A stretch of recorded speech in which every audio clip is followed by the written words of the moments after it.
सरपंच संतोष देशमुख हत्या प्रकरणामध्ये सीआयडी कडून तपासाला आता वेग आल्याचं पाहायला मिळत आहे। वाल्मिक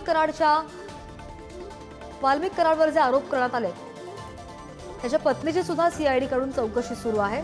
सरपंच संतोष देशमुख हत्या प्रकरणी तपासाला आता वेग आल्याचं पाहायला मिळत आहे। सीआयडी कडून तपासाला वेग आलेला आहे। वाल्मिक कराडच्या पत्नीची सीआयडी कडून कसून चौकशी केली जाते आणि बीड शहर पोलीस ठाण्यामध्ये वाल्मिक कराडच्या पत्नीची सध्या चौकशी सुरू आहे। अधिकची माहिती घेऊयात आमचे प्रतिनिधी उदय नागरगोजे आपल्या सोबत आहेत। उदय, आपण पाहिलं मुख्यमंत्र्यांना पत्र दिलं, त्यांच्याशी चर्चा केली, त्यानंतर आता तपासाला वेग आलेला आहे। सीआयडी कडून पत्नीची जी चौकशी होती वाल्मिक कराड यांच्या चौकशीमधून काही खुलासे समोर येत आहेत का? नक्कीच आपण जर बघितलं तर या प्रकरणात वाल्मिक कराड यांच्या अटकेसाठी राजकीय वेगवेगळे नेते मागणी करतायत, तसेच जनतेकडून देखील मागणी होते। आता या पार्श्वभूमीवर सीआयडीचे जे अप्पर पोलीस महासंचालक आहेत ते 2 दिवसापासून बीडमध्ये आहेत। त्यांनी वेगवेगळ्या प्रकारे या सर्व प्रकरणाची माहिती घेतली आहे। त्यानंतर आज त्यांनी वाल्मिक कराड यांच्या ज्या पत्नी आहेत त्यांना देखील इथे बीड शहर पोलीस ठाण्यात बोलवून घेण्यात आलं होतं। या ठिकाणी जवळपास 1.5 तास चौकशी केली आहे, परंतु या चौकशीमध्ये नेमका काय तपशील समोर आला हे अद्याप तपासाचा भाग असल्यामुळे पोलीस अधिकाऱ्यांनी याविषयी कुठलीही माहिती दिलेली नाही। परंतु या घटनेच्या संदर्भात ज्या काही माहिती समजा या वाल्मिक कराड यांच्या पत्नीकडे असेल किंवा काय नेमकं त्यांच्या शोधात काय मदत होईल कशा पद्धतीने, या दिशेने हा तपास किंवा ही चौकशी झाल्याचं समजतंय। हो उदय, मात्र आपण जर पाहिलं त्याच्या पत्नीची चौकशी होतीये, मात्र वाल्मिक कराड गेले कित्येक दिवस गायब आहेत। आपण पाहिलं तर 20 दिवस झाले या घटनेला, मात्र तरी सुद्धा त्यांचा शोध लागत नाही। त्या संदर्भात काही कळू शकलंय का?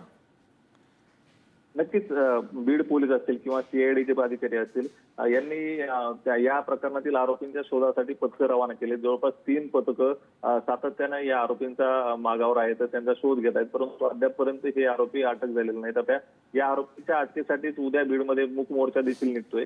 आता या पार्श्वभूमीवर पोलिसांनी देखील सीआयडीने देखील या तपासाला गती दिल्याचंच पाहायला मिळतंय। सीआयडी कडून जी चौकशी सुरू आहे ती कधीपर्यंत सुरू असणार आहे? कधीपर्यंत त्यांचे अहवाल येतील? नक्कीच या प्रकरणात जे सीआयडीचे अधिकारी आहेत ती कमालीची गुप्तता पाळतायत। कुठल्याही प्रकारची माहिती आम्ही माध्यमांना देऊ शकत नाहीत अशी भूमिका त्यांनी मांडलेली आहे। प्रकरणाचा तपास हा आमच्यासाठी प्रथम प्राधान्य आहे आणि हे प्रकरण जर बघितलं तर आपण तेवढं संवेदनशील आहे। अगदी राज्याच्या अधिवेशनात जे अधिवेशन झालं त्या अधिवेशनात देखील हाच मुद्दा गाजला होता। त्यामुळे हे प्रकरण अतिशय संवेदनशील असून अतिशय काळजीपूर्वक हे सगळं प्रकरण हाताळलं जात आहे। स्वतः सीआयडीचे अधिकारी, वरिष्ठ अधिकारी बीडमध्ये तळ ठोकून आहेत। कालही बीडमध्ये होते, ते जवळपास 4 ते 5 तास मागील केजीतील विश्रामगृहावर चौकशी करत होते। त्यानंतर आज सकाळीच हे अधिकारी दाखल झाले। सुरुवातीला त्यांनी या प्रकरणातील जे आरोपी अटक आहेत त्यांची चौकशी केली आणि आता सायंकाळच्या सुमारास वाल्मिक कराड यांच्या पत्नीची देखील चौकशी या ठिकाणी करण्यात आली आहे। हो, नाही बरोबर आहे। आणि जर आपण बीडमध्ये जर पाहिलं तर आपण सकाळपासून पाहतो अनेक मोर्चे काढले जातात, उद्या सुद्धा मुका मोर्चा निघणार आहे 10 वाजता। तर त्या पार्श्वभूमीवर आता बीडमध्ये काय सध्या वातावरण आहे?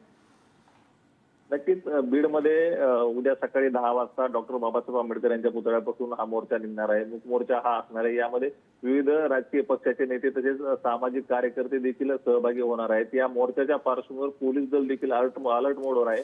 जवळपास 500 पोलिसांचा बंदोबस्त या मोर्चा दरम्यान असणार आहे। मोर्चामध्ये कुठलाही अनुचित प्रकार घडू नये यासाठी पोलीस दलाकडून काळजी घेतली जात आहे। याबरोबरच अप्पर पोलीस अधीक्षक सचिन पांडकर जे आहेत त्यांनी देखील मोर्चेकऱ्यांनी शांतता राखावी आणि जे आपल्या मागणीचं जे आहे ते निवेदन जिल्हाधिकाऱ्यांना सादर करावं। मोर्चामध्ये जर कोणी कुठे गैरप्रकार करतोय असं जर निदर्शनास आलं तर त्या संदर्भात तात्काळ पोलिसांना माहिती द्यावी असं देखील आवाहन पोलिसांच्या वतीने करण्यात आले। एकंदरीतच मोर्चाच्या पार्श्वभूमीवर आवश्यक ती खबरदारी पोलीस दलाच्या वतीने घेतली जाते। निश्चित, ठीक आहे उदय, ताजे अपडेट्स घेत राहू आणि वाल्मिक कराडच्या पत्नीची जी चौकशी सुरू आहे त्यामधून काही आता उघड होतं का ते सुद्धा पाहणं महत्त्वाचं असेल। उदय, धन्यवाद दिलेल्या सगळ्या सविस्तर माहितीसाठी। तर महत्त्वाची आणि मोठी अपडेट आपण पाहतोय बीडमधून। सरपंच संतोष देशमुख यांच्या हत्या प्रकरणी सध्या आता वाल्मिक कराड याच्या पत्नीची कसून चौकशी सीआयडी कडून होतीये आणि 2 अंगरक्षकांची सुद्धा चौकशी होती अशी प्राथमिक माहिती मिळते।